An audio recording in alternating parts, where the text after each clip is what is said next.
లేకపోయింది. ఈరోజు మేము 56-57 రూపాయలకి సన్న బియ్యం కొనుగోలు చేసి, సన్న బియ్యానికి అంత అవుతుంది గవర్నమెంట్ కిలోకి 56-57 రూపాయలు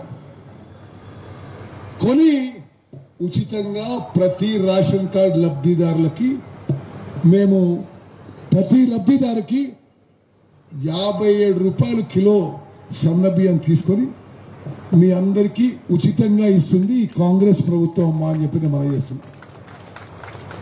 అక్కలు, చెల్లెళ్ళు, అన్నలు, తమ్ముళ్ళు, ఈ పోరాట గడ్డ మీద మీరందరూ చాలా చైతన్యవంతులు. మీకు విషయం తెలవాలి, భారతదేశంలో 29 రాష్ట్రాల్లో ఎక్కడ కూడా ఈ క్వాలిటీ సన్నబియ్యం ఇవ్వడం లేదు.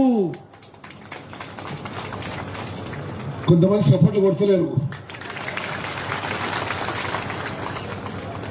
భారతదేశంలో 29 రాష్ట్రాల్లో ఎక్కడ కూడా ఈ క్వాలిటీ సన్నబియ్యం ఇవ్వడం లేదు.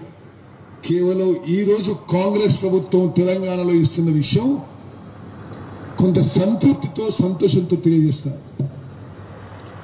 184 మందికి ఉచితంగా మంచి క్వాలిటీ సన్నబియ్యం ఇస్తుంది మన ప్రభుత్వం. మరి ఆ తర్వాత మేము ఆలోచన చేసినాం రేషన్ కార్డుల విషయం. మరి నకరికల్లో ఇచ్చిందో లేదో కానీ గత బీఆర్ఎస్ ప్రభుత్వంలో రాష్ట్ర వ్యాప్తంగా కొత్త రేషన్ కార్డులు అయితే ఇవ్వలేదు. నకరికలు ఇచ్చిరా? కొత్త రేషన్ కార్డులు ఇవ్వకపోగా పాత రేషన్ కార్డులకి మన కుటుంబ సభ్యులు చేర్పించాలనే అవకాశం లేకుండే. మన గవర్నమెంట్ వచ్చిన తర్వాత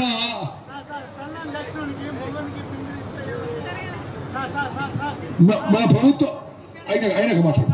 మన ప్రభుత్వం వచ్చిన తర్వాత ఏం కాదు, మా కూర్చొని నా తాతను మాట్లాడు. ప్రభుత్వం వచ్చిన తర్వాత మేము ఏమనుకున్నామంటే తెలంగాణలో నిరుపేదలు ఎవరున్నా సరే, దారిద్ర్య రేఖకి దిగువన ఎవరున్నా సరే అందరికీ రేషన్ కార్డు ఇవ్వాలని చెప్పి మన ప్రభుత్వం, ముఖ్యమంత్రి రేవంత్ రెడ్డి గారు, ఉప ముఖ్యమంత్రి భట్టి విక్రమార్క గారు, మంత్రులందరూ కూడా నిర్ణయం తీసుకొని ఈ రేషన్ కార్డు ప్రక్రియ మొదలుపెట్టినాము. దాని భాగంగానే ఈరోజు నేను, లక్ష్మణ్ గారు, చౌహాన్ గారు నకరికలు రావడం జరిగింది. కొన్ని లెక్కలు చెప్పాలి మీకు. మేము అధికారంలో వచ్చినప్పుడు ఎన్ని రేషన్ కార్డులు ఉండమ్మా? 80